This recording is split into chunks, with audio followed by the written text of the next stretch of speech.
Celebrity jacking is exploiting someone's fame to get more views and subscribers on social media. And here's how you can do it.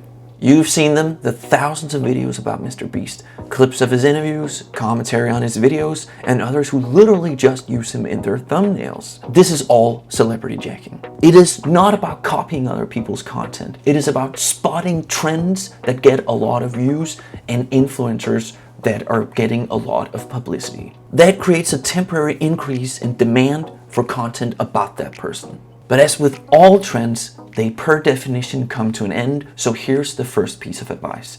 Strike while the iron's hot.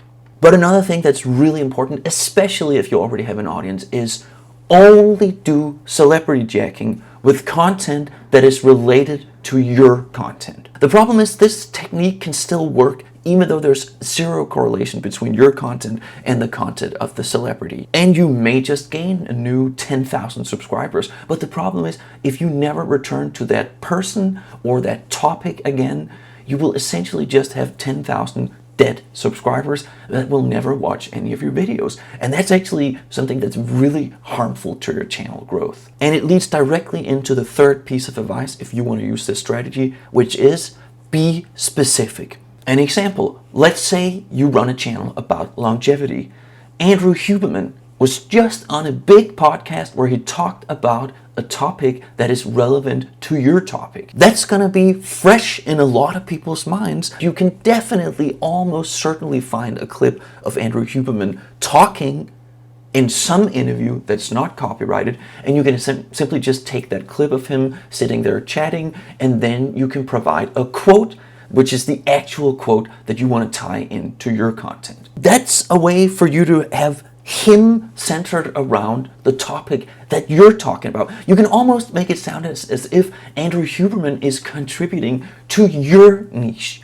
And that is great. And a lot of people will have just watched that interview on the big podcast he was on and think, oh, I kind of want to know more about this topic. And that is your target group for this video. My fourth suggestion is to use the halo effect strategically. The term the halo effect was coined by a psychologist called Edward Thorndike in 1920. It's essentially a cognitive bias that influences how we judge people. For instance, if a person has one positive personality trait, we tend to think they also have others. If he seems nice, we tend to think he's also smart.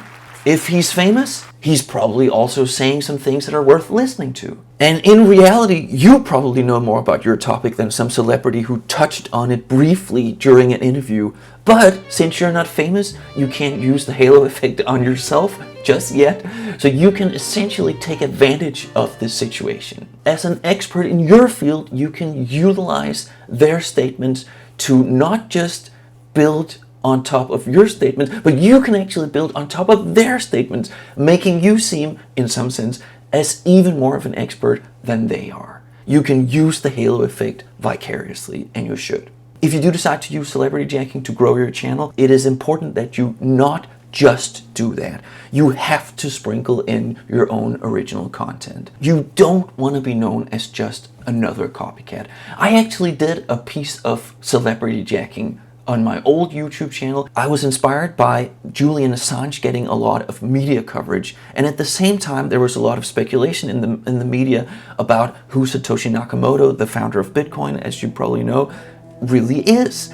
And then it occurred to me, wonder if anyone has ever entertained the thought that Julian Assange could actually be Satoshi Nakamoto. Now, as I started researching this topic, the little suspicion I had that my theory might be true quickly disappeared. I ended up doing the video anyways, and it felt a little bad, to be honest, a little dishonest to put it out there, but doesn't change the fact that the video did very well. I think it got around 100,000 views or so. I wouldn't have done it today. I could have just spun it differently. I could have just said, there's this theory out there. Well, I don't know that there was, but there's this theory that Julian Assange might be Satoshi Nakamoto, and here's the evidence against it. We have little to no reason to think that it's true, right? That would have been ethical, and it would have probably garnered as many views. Now, before you actually start engaging in celebrity jacking, I think you should watch my video about the #1 rule of content creation.